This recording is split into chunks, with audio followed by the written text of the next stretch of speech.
Hello guys, welcome back to my YouTube channel yes chemistry way of success. और मैं हूं आपका दोस्त शिव मिश्रा। और इसमें हम लोग भाग 2 जानेंगे, जो कि हम लोग कक्षा 10वीं का चैप्टर नंबर 3 धातु और अधातु, जो कि चैप्टर नंबर 3 है कक्षा 10 का क्लास 10th साइंस चैप्टर 3 इन हिंदी एनसीईआरटी बेस पे पूरा हम पढ़ा रहे हैं आपको।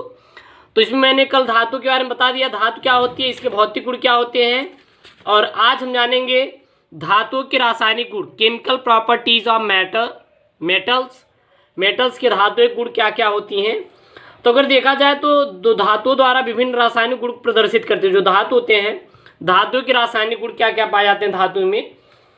तो पहला अगर देखें, पहला ये होता है कि धातुओं की ऑक्सीजन से क्रिया कराई जा सकती है। धातु की अगर हम ऑक्सीजन से क्रिया कराएं तो वो ऑक्साइड में परिवर्तित हो जाती है। पहला हमारा क्या पाया जाता है, धातुओं की ऑक्सीजन से अभिक्रिया। पहला है कि जो धातुएं होती हैं वो ऑक्सीजन के साथ क्रिया करके ऑक्साइडों में परिवर्तित हो जाती है। जैसे कि अगर हम धातु को क्या करें, धातु है हमारा, धातु को किससे क्रिया कराएं, हम लोग ऑक्सीजन से क्रिया कराएं, वायु से। धातु को यदि हम ऑक्सीजन से क्रिया कराएं तो ये किसमें, धातु ऑक्साइड में बदल जाती। किसमें बदलेंगी, धातु ऑक्साइड में बदल जाते हैं, याद रखिएगा। तो धातुओं का यदि हम ऑक्सीजन से क्रिया कराने पर ये धातु ऑक्साइड में बदल जाते हैं। तो धातुएं ऑक्सीजन से क्रिया करके धातु ऑक्साइड बनाती है। तो लिख सकते हैं यहाँ पे धातुएं ऑक्सीजन से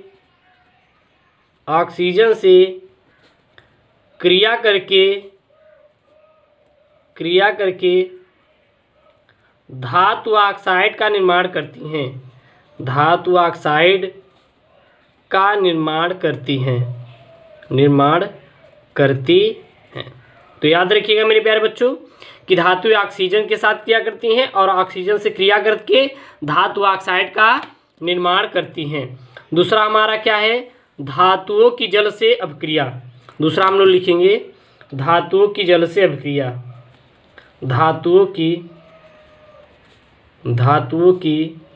जल से अभिक्रिया। धातुओं की जल से अभिक्रिया। तो मेरे प्यारे बच्चों, धातुओं की जल से अभिक्रिया। अब धातु की जल से अभिक्रिया क्या है कि जो धातुएं होती हैं, ये अगर धातुएं जल से भिन्न भिन्न प्रकार से क्रिया करती हैं। अगर धातुओं जल के साथ क्रिया करके हाइड्रोजन गैस तथा धातु ऑक्साइड अथवा धातु हाइड्रोक्साइड का निर्माण करती हैं। याद रखिएगा, जो धातु होती हैं क्या होती हैं मेरे प्यारे बच्चों, धातु होती हैं।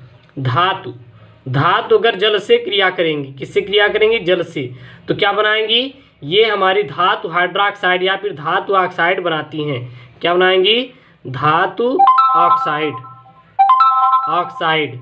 धातु ऑक्साइड या फिर धातु हाइड्रोक्साइड। अब प्लस क्या बनाएंगी, हाइड्रोजन गैस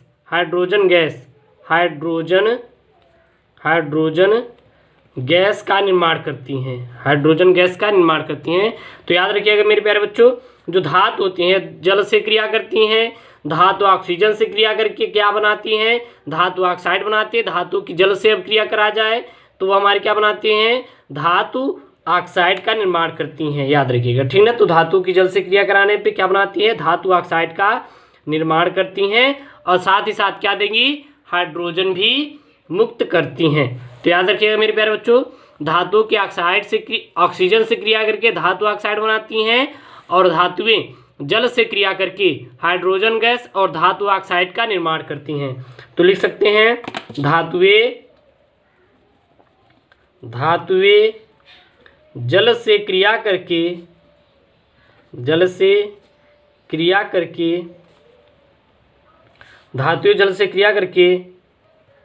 धातु ऑक्साइड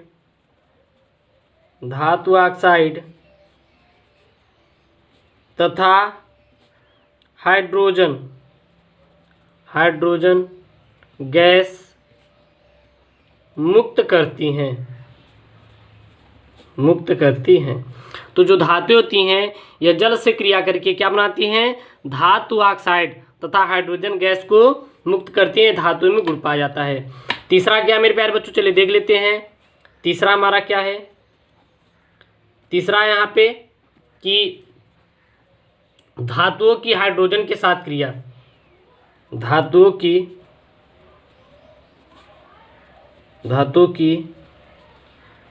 हाइड्रोजन के साथ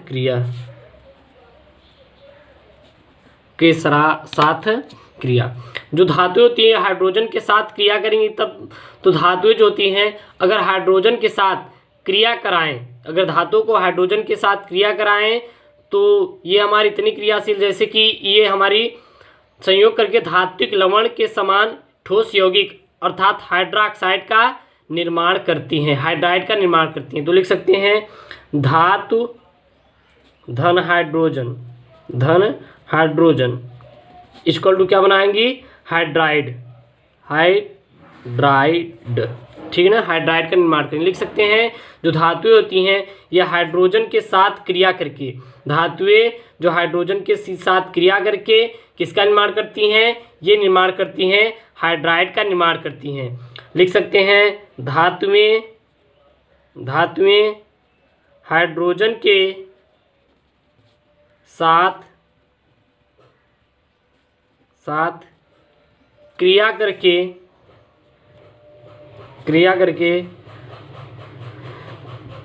हाइड्राइड का निर्माण करती हैं, तो याद रखिएगा मेरे प्यारे बच्चों, जो धातुएं होती हैं ये हाइड्रोजन के साथ क्रिया करेंगी तो हाइड्राइड का निर्माण करती हैं। एग्जाम्पल में अगर हम ले तो जैसे कि मान लीजिए हमारा सोडियम होता है, सोडियम हमारा क्या है, यह धातु है और हाइड्रोजन के साथ क्रिया कर ली तो क्या बनाएंगी 2NaH, यानी कि क्या है सोडियम हाइड्राइड, ठीक ना, सोडियम हाइड्राइड, यही हमारा क्या है आपका एक प्रकार से आप लोग एग्जाम्पल में ले सकते हैं। और हमारा क्या है, चलिए चौथा हम लोग देख लेते हैं यहाँ पे। चौथा किससे, धातुओं की तनु अम्लों से क्रिया, धातु की तनु अम्लों से क्रिया, ये धातुओं की तनु अम्लों से क्रिया कराते हैं तब क्या होता है, तो धातुओं की अगर तनु अम्लों से क्रिया करा दिया जाए तो धातु लवण का निर्माण करती हैं। ध्यान दीजिएगा, धातुओं की तनु अम्लों से क्रिया कराने पर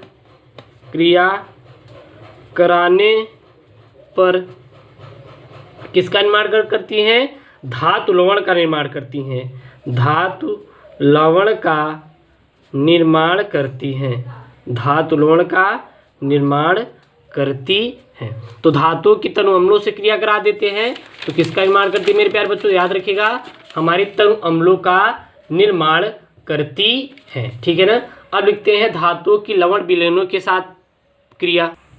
यहाँ पे धातुओं की लवण विलयनों के साथ क्रिया, अगर धातु का विलयनों के साथ क्रिया कराए तो क्या हो जाता है, तो धातुओं के अगर लवण विलयनों के साथ क्रिया कराते हैं तो वहाँ पे क्या करते हैं कि जब कोई भी कम सक्रिय धातु के लवण विलयन में अधिक सक्रिय धातु को क्या किया जाता है, डाला जाता है, तो धातु सक्रिय धातु से अपना कम क्रियाशील से के लवण के क्या करता है, विलयन में कम क्रियाशील धातु को क्या कर देता है, विस्थापित लेकर उसका स्थान को ग्रहण कर लेता है। अर्थात इसमें कहते हैं कि जब धातुओं के कम लवण के विलयनों का उच्च लवण के विलयनों से कराते हैं तो उच्च लवण वाले आयन कम वाले को विस्थापित करके उसका स्थान ग्रहण कर लेते हैं, उसका स्थान क्या करते हैं, ग्रहण कर लेते हैं, कर लेते हैं। तो याद रखिएगा, धातु की लवण के साथ क्रिया, जब धातु के कम लवण के विलयनों के उच्च लवण के विलयनों से क्रिया कराते हैं तो जो उच्च लवण वाले के आयन होते हैं वो कम जो आयन होते हैं विलयनों के उसको विस्थापित करके उसका ये क्या करते हैं, हमारा स्थान को ग्रहण कर लेते हैं। अगला आता है धातुओं की किससे क्रिया करा दें, धातु की क्लोरीन से क्रिया कराने पर देखते क्या होता है। लिख सकते हैं छठवें में, धातुओं की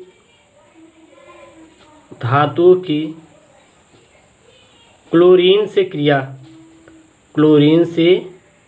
क्रिया, तो धातुओं की क्लोरीन से क्रिया कराते हैं तो क्या होता है, अगर हम जब धातुओं की क्लोरीन से क्रिया कराते हैं तो यह आयनिक क्लोराइड का निर्माण करती हैं। याद रखिएगा, जब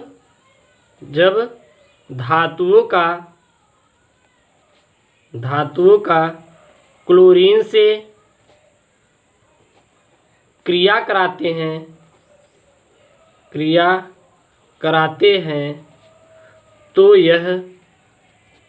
तो यह किसका निर्माण करती है मेरे प्यारे बच्चों, जब धातुओं का क्लोरीन से क्रिया कराते हैं तो यह हमेशा और हमेशा आयनिक क्लोराइड का निर्माण करती हैं, आयनिक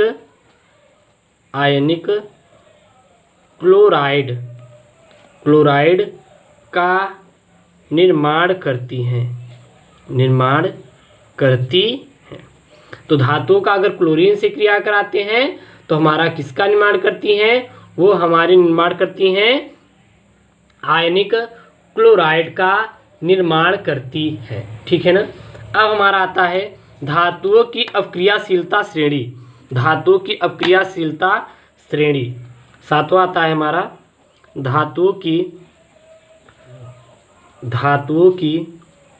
अवक्रियाशीलता श्रेणी, धातु की अवक्रियाशीलता श्रेणी हमारी आती है।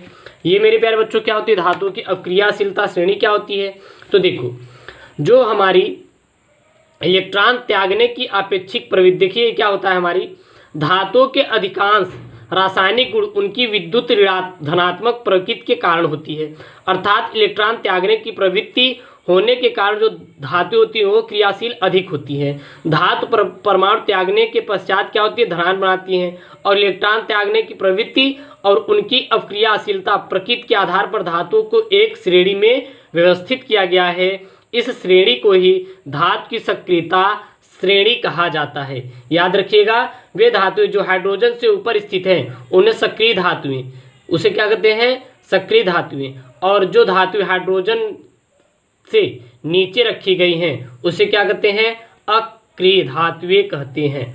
तो लिख सकते हैं इलेक्ट्रॉन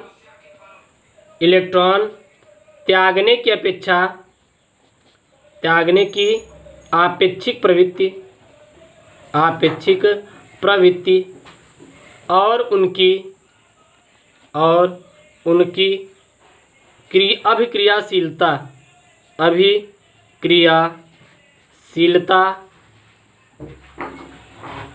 प्रकृति के आधार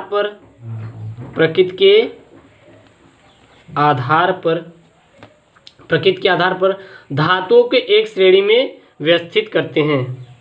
धातुओं को एक श्रेणी में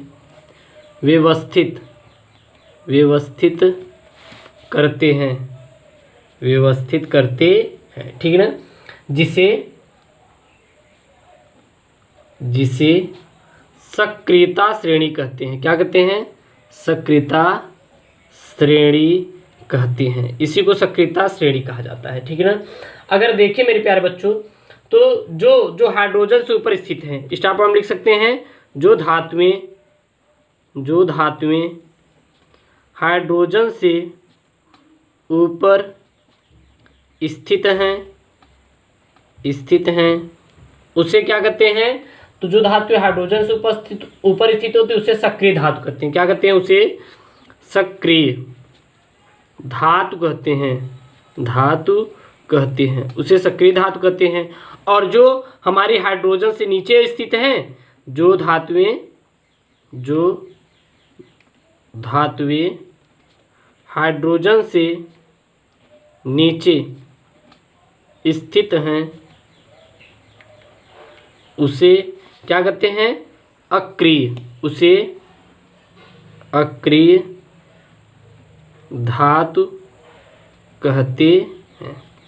तो याद रखिए, जो धातुएं हाइड्रोजन से नीचे स्थित हैं उसे अक्रिय धातु कहते हैं, और जो हाइड्रोजन से ऊपर स्थित होती हैं उसे सक्रिय धातु कहते हैं। इतना मेरे प्यारे बच्चों याद रखिएगा, ये आपके लिए इंपॉर्टेंट है, मोस्ट इंपॉर्टेंट है, और हर वर्ष आपके एग्जाम में आता है, तो इसको देख लीजिए। अब हम लोग नेक्स्ट टॉपिक में जानेंगे अधातु के बारे में। ओके दोस्तों, थैंक यू, जय हिंद। ये हमारा क्लास 10 के एनसीईआरटी पैटर्न की साइंस का चैप्टर नंबर 3 है, धातु तथा अधातु का पार्ट नंबर 2 है। ओके दोस्तों, थैंक यू, जय हिंद।